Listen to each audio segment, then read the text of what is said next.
2015 നിമിഷ തന്റെ ക്ലിനിക് ആരംഭിച്ചെങ്കിലും യമനിൽ ആഭ്യന്തര യുദ്ധം പൊട്ടിപ്പുറപ്പെടുകയും രാജ്യം പുതിയ വിസ നൽകുന്നത് നിർത്തുകയും ചെയ്തതോടെ ഭർത്താവിനും കുട്ടിക്കും തിരികെ യമനിലേക്ക് വരാൻ കഴിഞ്ഞില്ല.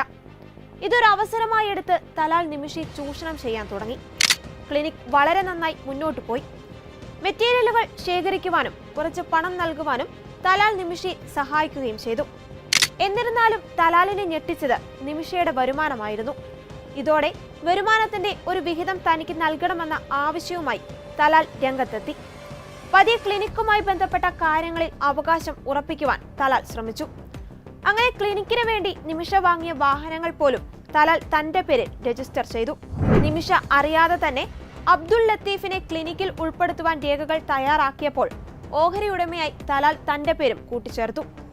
താമസിയാതെ നിമിഷ അറിയാതെ ലാഭത്തിന്റെ ഒരു വിഹിതം ക്ലിനിക്കിൽ നിന്ന് പിടിക്കുവാൻ തലാൽ തുടങ്ങിയിരുന്നു.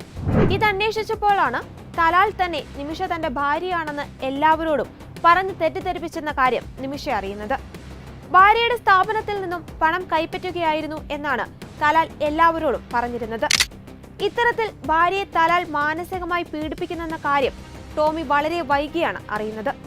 പിന്നീട് വ്യാജ വിവാഹ സർട്ടിഫിക്കറ്റ് ഉണ്ടാക്കി തലാൽ തന്റെ വീട്ടുകാരെയും ഇത് വിശ്വസിപ്പിച്ചു.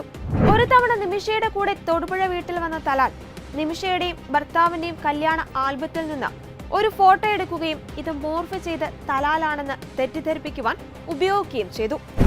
ശല്യം സഹിക്കവയ്യാതായതോടെ 2016 നിമിഷ പോലീസ് സ്റ്റേഷനെ സമീപിച്ചു.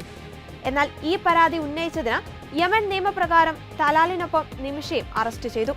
16 ദിവസത്തെ ജയിൽവാസത്തിന് ശേഷം വ്യാജ വിവാഹ സർട്ടിഫിക്കറ്റ് ഉണ്ടാക്കിയ തലാൽ അത് കോടതിയിൽ സമർപ്പിക്കുകയും ഇരുവരെയും വിട്ടയക്കുകയും ചെയ്തു. ഇതോടെ തലാൽ ശാരീരികമായി ആക്രമിക്കുവാനും തുടങ്ങി. നിമിഷയുടെ പാസ്പോർട്ട് എടുക്കുകയും തന്നോടൊപ്പം ജീവിക്കുവാൻ നിർബന്ധിക്കുകയും ചെയ്തു.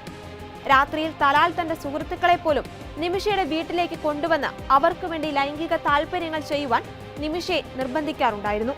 യമനിൽ രാത്രി സമയത്ത് സ്ത്രീകൾ പുറത്തിറങ്ങി നടക്കാറില്ലാതിരുന്നിട്ട് പോലും ആക്രമണങ്ങളിൽ നിന്ന് രക്ഷപ്പെട്ട് നിമിഷ റോഡിലൂടെ ഓടുമായിരുന്നെന്ന് ദി ന്യൂസ് മിനിറ്റ് റിപ്പോർട്ട് ചെയ്യുന്നു. തലാൽ പാസ്പോർട്ട് പിടിച്ചെടുത്തതിനാൽ നിമിഷയ്ക്ക് രക്ഷപ്പെടുവാൻ മറ്റു മാർഗങ്ങളില്ലായിരുന്നു. അതിനാൽ ക്ലിനിക്കിലെ ഒരാളുടെ നിർദ്ദേശപ്രകാരം തലാലിനെ മയക്കുമരുന്ന് കുത്തിവെച്ച് മയക്കി പാസ്പോർട്ട് എടുക്കാം എന്ന നിമിഷ പദ്ധതിയിട്ടു. എന്നാൽ സ്ഥിരമായി മയക്കുമരുന്ന് ഉപയോഗിക്കുന്ന ആളായതിനാൽ ഇത് തലാലിനെ കാര്യമായി ബാധിച്ചില്ല. എന്നാൽ മറ്റൊരു ദിവസം നിമിഷ വീണ്ടും ഇതേ പദ്ധതി പ്ലാൻ ചെയ്യുകയും അന്ന് വിറയലോടുകൂടി തലാൽ നിലത്തു വീഴുകയും ചെയ്തു. തലാലിനെ കൊല്ലുക എന്ന ഉദ്ദേശത്തോടെ ചെയ്തതല്ലെങ്കിലും ഇത് അയാൾ കൊല്ലപ്പെടുന്നതിന് കാരണമായി.